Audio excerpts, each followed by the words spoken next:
Dr. Crix 7 of the Velanthe Research Institute had spent 40 standard cycles studying the strange species known as humans.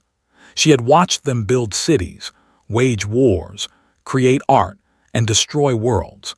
But nothing in all her research prepared her for what she witnessed on the human colony ship Aurora's Dream. A human child, no more than 7 of their years old, sat crying in the medical bay. The child had scraped her knee during a fall in the recreation area. The injury was minor, barely worth noting in Crix 7 medical logs. What caught her attention was the small, furry creature that had climbed onto the child's lap. The creature was called a cat. It was an Earth animal that served no practical purpose. It could not guard the ship. It could not hunt for food in any meaningful way. It could not even be trained to perform useful tasks like the working animals that some species kept. Yet there it sat, pressing its small body against the crying child, making a strange vibrating sound that humans called purring. Within minutes, the child stopped crying. She wrapped her arms around the cat and buried her face in its fur. The medical staff smiled at the sight, as if this was perfectly normal behavior. None of them seemed to find it strange that a small animal could provide comfort that their advanced medicine could not. Crix 7 made detailed notes. This was not the first time she had observed such behavior.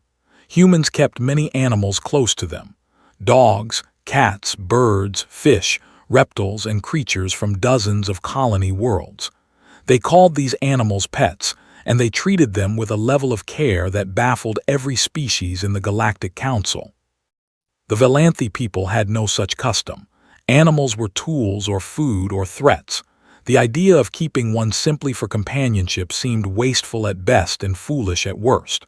Resources spent on a pet could be better used elsewhere. Time devoted to an animal was time stolen from productive work. But Crix 7 was a scientist, and scientists did not dismiss what they did not understand. They studied it. She spent the next 10 cycles gathering data. She interviewed human colonists, soldiers, scientists, and children. She recorded thousands of hours of human-pet interactions. She measured stress hormones, brain activity, and emotional responses. She compared humans with pets to humans without them. The results were astonishing. Humans who kept pets showed lower levels of stress chemicals in their blood. They recovered faster from injuries and illness. They lived longer, healthier lives by measurable margins. They reported feeling less alone, less anxious, and less afraid. The presence of a simple animal companion made humans stronger in ways that medicine could not explain and technology could not replicate. But the most remarkable finding was what happened during crisis situations. When disaster struck, humans did not abandon their pets. They risked their lives to save creatures that other species would have left behind without a second thought. This defied all logic and survival instinct. Crix 7 had video records of humans running into burning buildings to rescue dogs. She had testimony from rescue workers who found humans sharing their last food and water with their animal companions during emergencies. She had medical reports of soldiers who refused evacuation because they would not leave their unit's mascot behind. She had documentation of humans dying to protect animals that could easily be replaced. This behavior made no logical sense. The animals were not family. They were not the same species. They could not return the favor or repay the debt. They could not contribute to human society in any meaningful way. Yet humans treated them as if they mattered just as much as any person. In some cases, humans seemed to value their pets more than they valued themselves. Crix 7 called this phenomenon pack bonding. Humans, she theorized, had evolved as social creatures who formed deep emotional connections with others. Their ancestors had survived by working together in groups, sharing resources and protecting each other from threats. But their capacity for bonding did not stop at the boundaries of their own species. They could extend it to any creature that showed them loyalty or affection. She presented her findings to the Velanthe Science Council. The elders listened politely, but she could see the doubt in their compound eyes. They did not believe that keeping a small furry animal could make a species stronger. They thought it was a human weakness, a waste of resources better spent on practical concerns. They thanked her for her research and filed it away, expecting nothing to come of it. But Crix 7 knew better.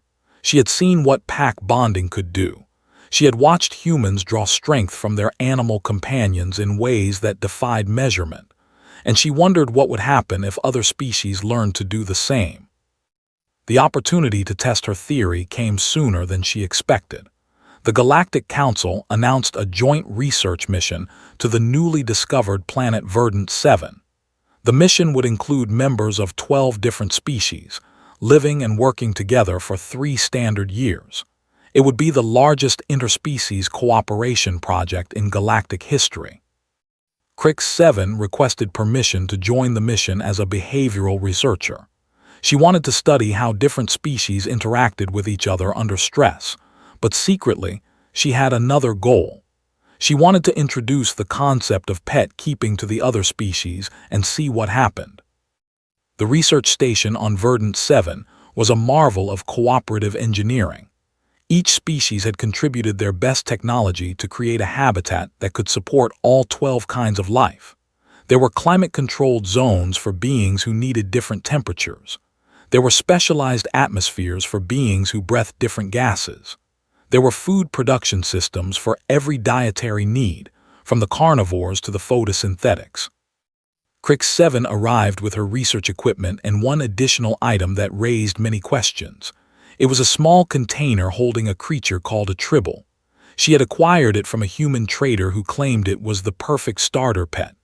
Tribbles were small, round, covered in soft fur, and made a pleasant cooing sound when content. They were also completely harmless. Her colleagues stared at the creature with a mixture of curiosity and confusion. Some stepped back, as if expecting it to attack. Others leaned forward, trying to understand what they were seeing. None of them had ever encountered the concept of a pet before. Commander Thrix of the Zorathi military contingent was the first to speak. He was a large being covered in hard plates, with 4 arms and a face full of sharp mandibles. His species valued strength and discipline above all else. They had built their empire through military conquest and maintained it through constant vigilance. "What is the purpose of this animal?" he asked. His voice was deep and resonant, carrying the weight of command even in casual conversation. "Is it food storage? A biological sample? A weapon of some kind?" Crix 7 explained that the tribble was a pet. She described human-pack bonding and her research into its effects. She told them about the health benefits, the emotional support, and the strange loyalty that humans showed to their animal companions. She spoke carefully, presenting facts rather than opinions, letting the data speak for itself. Thrix made a sound that might have been laughter. His mandibles clicked together rapidly, producing a staccato rhythm that the Zorathi used to express disbelief. "You are telling me that humans, the species that conquered 3 sectors in a single generation, draw their strength from small fluffy creatures? This is absurd. The humans defeated the Krell Empire. They pushed back the Void Walkers. They did not accomplish these things by caring for animals." But another researcher, a being named Softpool from the aquatic Emrellan species, moved closer to examine the tribble. Her gelatinous body shifted colors as she studied it, cycling through shades of orange and yellow that indicated curiosity. The Emrellan had evolved in warm oceans, where they communicated through bioluminescence and chemical signals. They were sensitive to emotion in ways that other species could not understand. "It is warm," she said. Her voice came through a translator device that turned her bioluminescent signals into spoken words, and it makes pleasant sounds.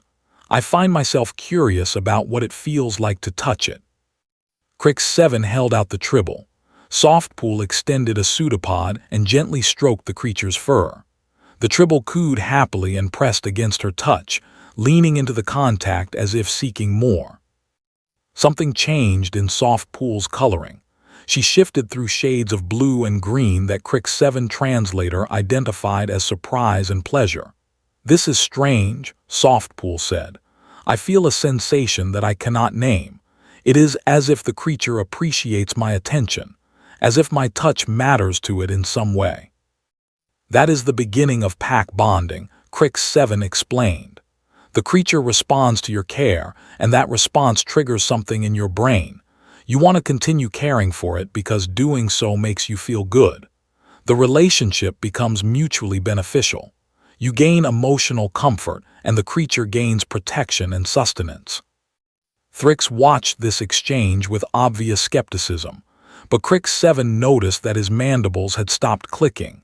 He was paying attention now, whether he admitted it or not. The Zorathi commander Thrix remained the most resistant to the idea of pet keeping. His species had evolved on a harsh world where every creature was either predator or prey. There was no middle ground on the Zorathi homeworld. You fought or you died. The concept of forming an emotional bond with an animal seemed not just foolish but dangerous. A warrior who cared about a small creature would hesitate in battle. Hesitation meant death. But Thrix was also a practical being. He had not risen to command by ignoring evidence, even evidence that contradicted his beliefs. He observed the changes in Softpool and the other researchers who had adopted companions. The data was undeniable. They worked better together. Arguments that would have escalated into serious conflicts resolved peacefully. They argued less about resources and territory. They solved problems more efficiently, combining their different perspectives without the friction that usually accompanied interspecies collaboration. And when crises arose, as they often did on a newly explored planet, they supported each other in ways that his military training had never achieved. Softpool became the first non-human to request a pet of her own. She chose a small aquatic creature from Verdant Seven's oceans, a bioluminescent fish-like being that the humans had named a glowfin. The creature was beautiful, producing patterns of light that seemed to respond to Softpool's own coloring. She kept it in a portable tank that she carried everywhere, and her colleagues noticed a change in her behavior almost immediately. She became calmer, more patient, more willing to cooperate with species she had previously avoided. The glowfin was just the beginning. Word spread through the research station about Crick's 7 studies and Softpool's new companion. Other researchers started asking questions. They wanted to know more about human pack bonding. They wanted to understand how it worked and whether they could experience it themselves. The first real test came 3 months into the mission. A storm system unlike anything the weather models had predicted swept across the continent where the research station stood. The winds reached speeds that threatened to tear the habitat apart. Lightning struck the power grid, causing cascading failures. The temperature dropped as climate control systems went offline. Rain poured through gaps in the damaged structure. The power systems failed completely. The emergency protocols activated, but they were designed for 12 separate species with 12 different needs. Each species had its own shelter, its own survival requirements, its own evacuation procedures. Coordinating all of them simultaneously proved almost impossible. Chaos erupted as beings scrambled to reach safety. Thrix took command of the evacuation efforts. His training made him the obvious choice to coordinate during an emergency. His voice cut through the panic, issuing orders in a dozen languages through the translation system. He directed beings to their species-specific shelters, organized rescue teams, and maintained communication with all sectors of the station. But as he directed the evacuation, he noticed something that stopped him cold.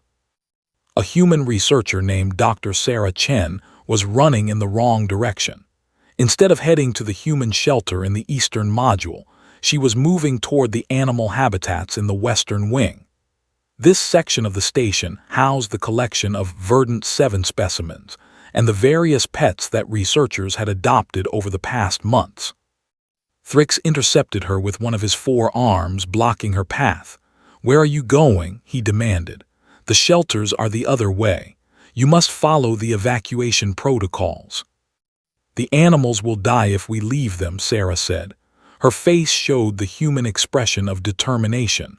The habitats aren't designed to survive this kind of storm. The structural integrity is compromised. The temperature controls are failing. They will all die. They are only animals, Thrix said. Your life is more valuable. The protocols are clear about priorities. Sarah pulled free of his grip with surprising strength. No life is only anything, she said, and she ran toward the habitats. Thrix should have let her go. His duty was to save as many intelligent beings as possible. Animals did not count in that calculation. The protocols were clear, the logic was sound, and the choice should have been obvious. But something made him follow her. He found her in the specimen collection area, struggling to secure containment units against the howling wind. The roof had partially collapsed and rain poured through the gaps. The temperature was dropping rapidly. Sarah was soaked and shivering, but she kept working, moving from cage to cage, tank to tank. "What are you doing?" Thrix shouted over the storm. "Saving them," Sarah shouted back. "Help me or leave." Thrix had 4 arms. In the time it took Sarah to secure 1 containment unit, he could secure 3. He did not know why he started helping. He only knew that standing there watching while she worked alone felt wrong in a way he could not explain. They worked together for what felt like hours. The storm raged around them, tearing at the structure, flooding the floors. But they kept moving, kept working, kept saving lives. Other beings joined them. Softpool arrived with her glowfin tank strapped to her body, the creature's light providing illumination when the power failed. Crix 7 came with her tribble tucked safely in a carrying pouch. Even beings who had never shown interest in animals before appeared to help move the creatures to safety. Something had drawn them all together. When the storm finally passed, 17 intelligent beings and 43 animals had survived by sheltering together in the reinforced central hub. They were wet, tired, and crammed into spaces not designed for their bodies. The Zorathi armor was covered in mud. The Emrellan had absorbed so much rainwater that she had doubled in size. The humans were shivering despite the emergency blankets, but they were alive. Thrix sat in a corner, his hard plate still dripping water.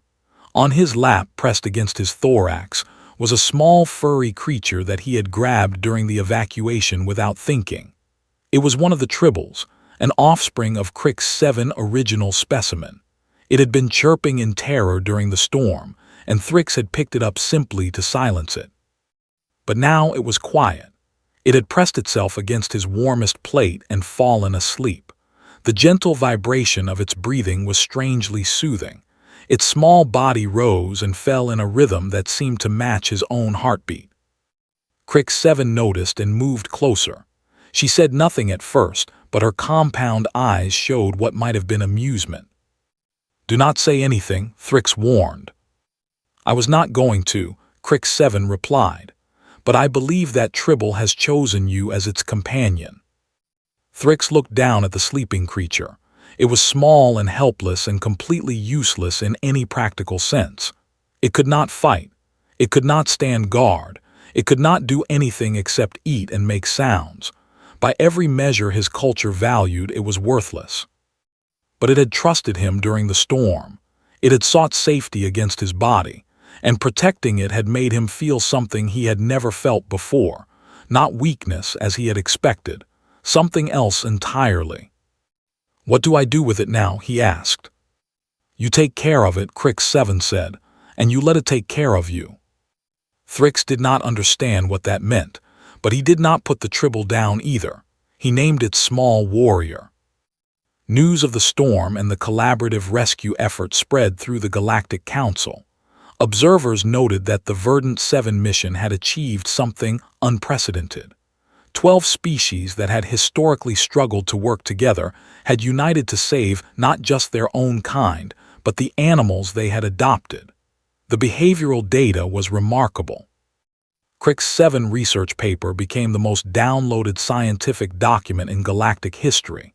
Species from every corner of known space wanted to understand human-pack bonding and whether they could replicate it.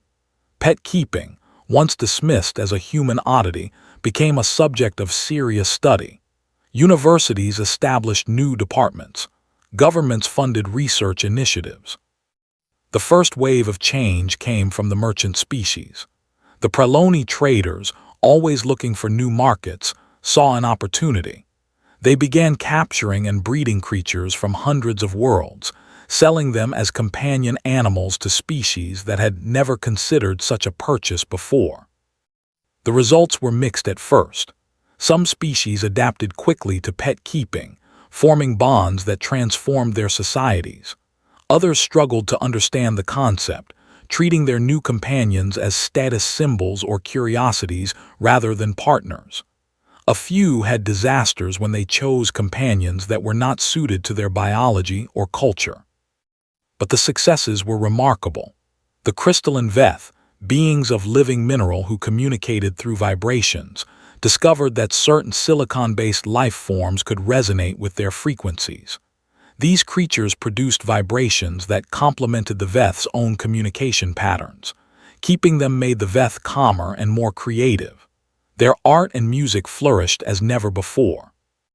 The gaseous anthropy, who existed as clouds of intelligent vapor, found companions in bioluminescent spores that floated within their bodies.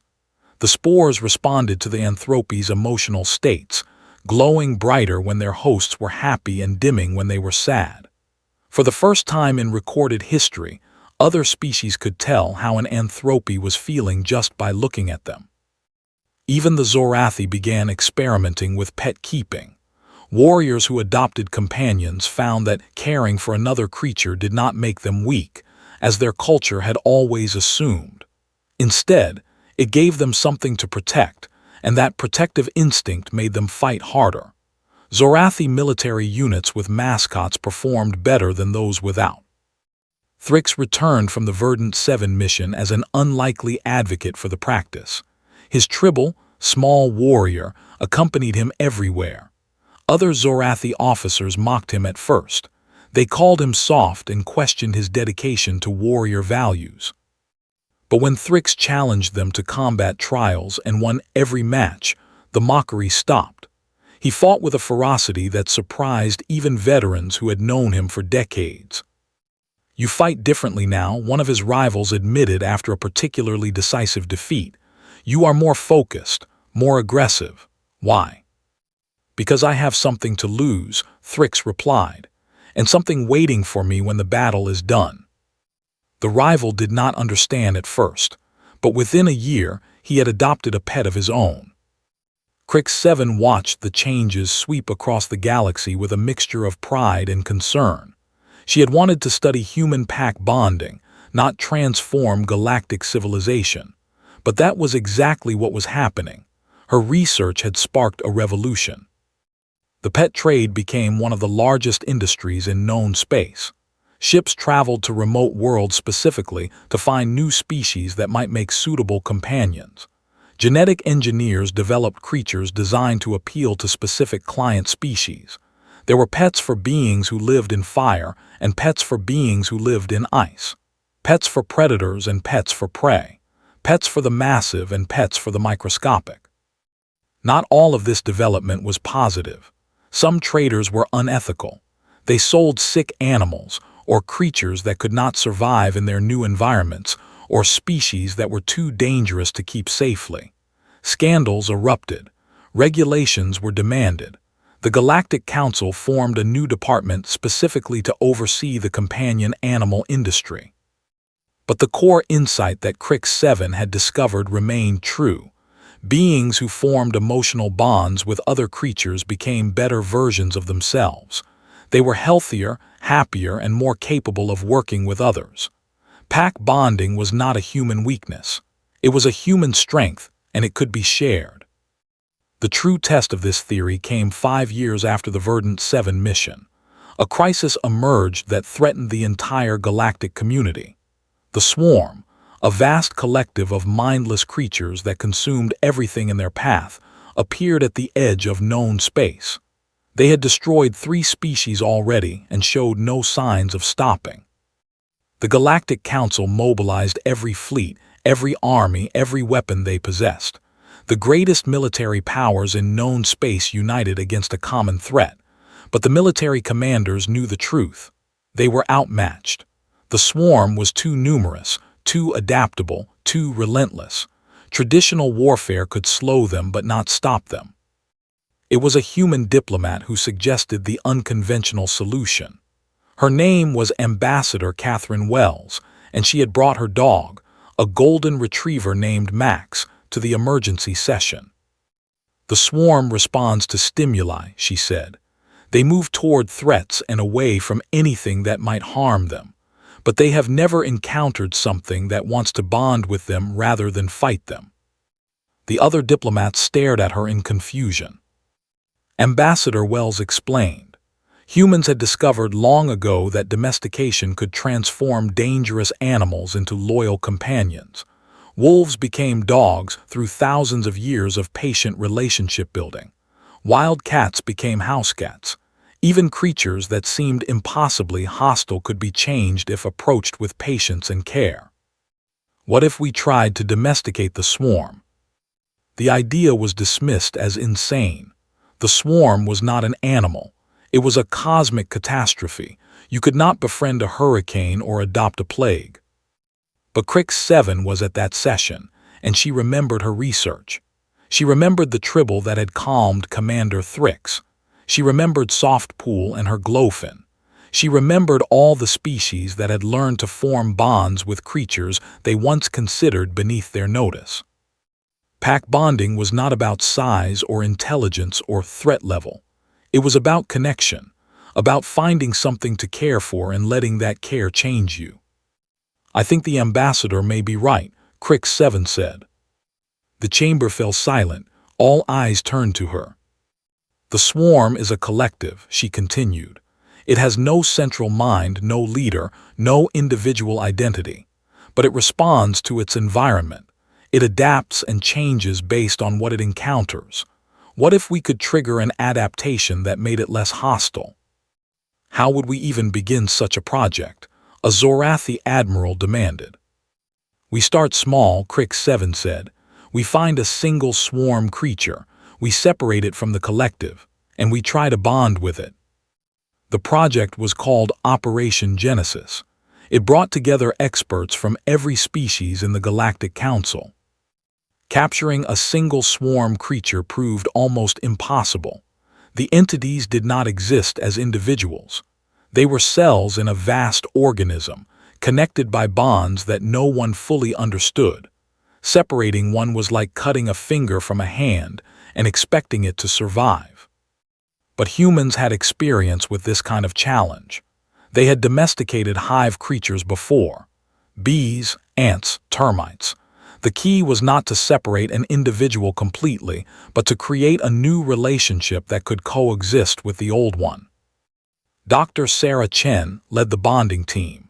She had become famous since the Verdant 7 mission, known as the woman who had convinced a Zorathi commander to adopt a tribble. If anyone could befriend a swarm creature, the council believed it was her. The creature they selected was small by swarm standards, about the size of a human child, with a body like a segmented worm and dozens of tiny legs. It had no eyes, no mouth, no features that suggested individual awareness. When it was first brought to the facility, it tried to attack everything around it. It sprayed acidic fluids that melted through containment walls. It attempted to consume anything it could reach. It broadcast distress signals that nearly attracted the full swarm fleet to their location. Sarah observed its behavior for weeks without attempting contact. She learned its patterns, its rhythms, its responses to different stimuli. She discovered that it calmed slightly in warmer temperatures, that it moved less frantically when certain frequencies of sound were played. She named it Sprout. The first time she entered Sprout's containment unit, everyone expected her to die. The creature had shown no sign of distinguishing between food and threat, but Sarah had prepared carefully. She wore a suit that released the same chemical signals the swarm used for non-aggressive communication. She moved slowly, making no sudden gestures. She hummed a low-frequency sound that her research suggested might be calming. Sprout approached her. Its tiny legs clicked against the floor. Its segmented body curved in her direction. Sarah reached out her hand. The creature touched her. It did not attack. It did not try to consume her. It simply made contact and held still, as if processing new information. "Hello, Sprout," Sarah said softly. "I am not here to hurt you." Over the following months, Sarah built a relationship with Sprout that defied everything the galaxy knew about the swarm. The creature began to recognize her. It made sounds that seemed almost like greeting when she approached. It allowed her to touch it, feed it, care for it. The changes were not just behavioral. Sprout's biology began to shift. It developed new receptors that could detect Sarah's presence specifically. It produced chemicals that seemed designed to facilitate communication rather than consumption. "It is adapting to her," Crick 7 reported to the Council.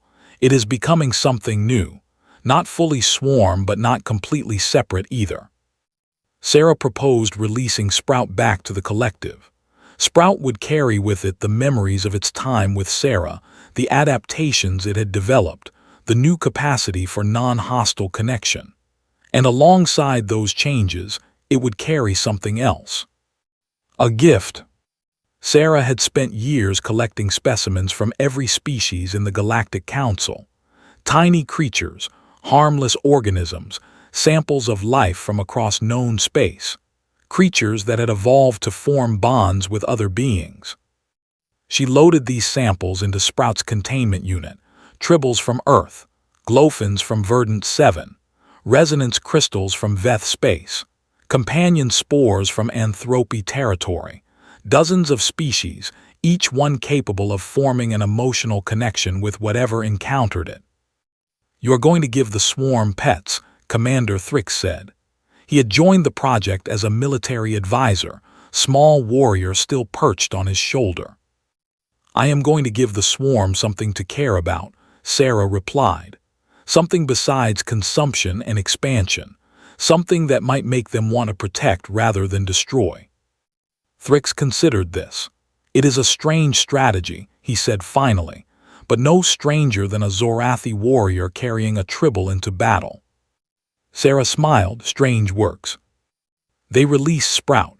The creature paused at the threshold, turning back towards Sarah one last time. She waved. Sprout made the sound she had come to recognize as farewell. Then it crossed the barrier and disappeared into the vast darkness of the swarm. The changes did not happen immediately. For months the swarm continued its advance. Worlds fell, species fled, hope began to fade. But then something shifted. The swarm's behavior became erratic. Its forces split, moving in different directions without coordination. Some continued to attack, but others stopped. They gathered in empty space, forming clusters that seemed to serve no purpose. Scouts reported strange sights. Swarm creatures carrying small organisms within their bodies. Swarm formations that moved protectively around vulnerable objects. Swarm entities that approached ships without hostility, simply observing before moving away. Sarah received a message from an explorer on the front lines. The ship had been surrounded by swarm creatures, completely cut off from escape. The crew had prepared to die. But instead of attacking, the swarm had deposited something in their cargo bay and departed. It was a tribble. The tribble was healthy and well-fed. Someone or something had been caring for it, and attached to its carrying pouch was a crystalline structure that the ship's computer could not identify. Crick 7 analyzed the structure. It was a communication device, she realized. The swarm had made it specifically to talk to other beings.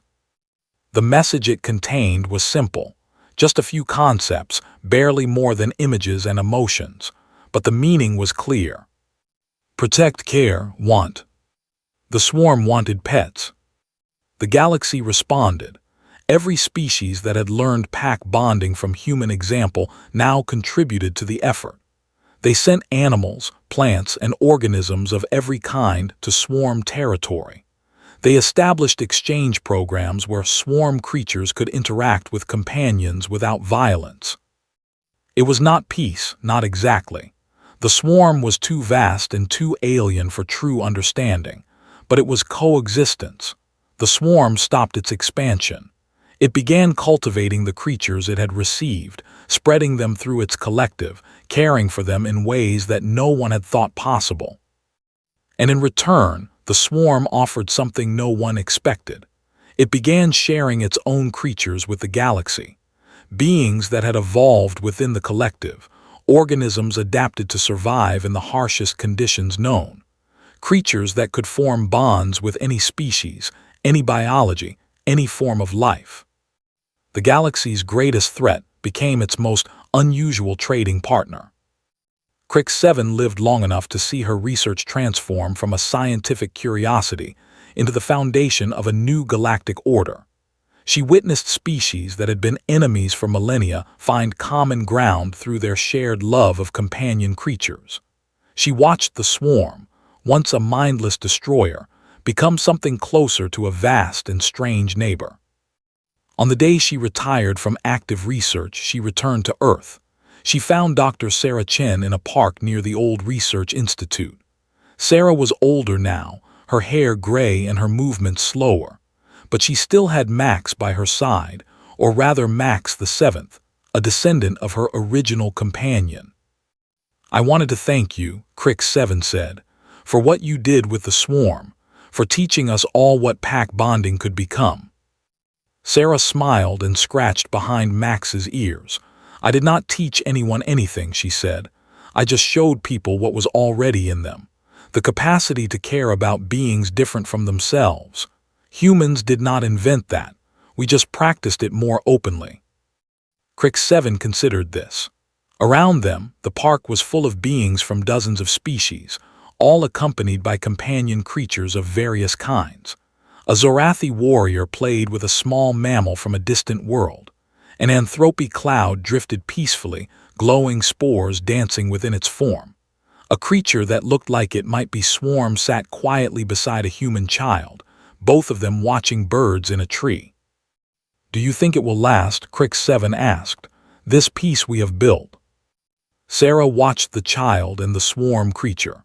The child reached out to touch her strange companion, and the creature made a sound almost like contentment.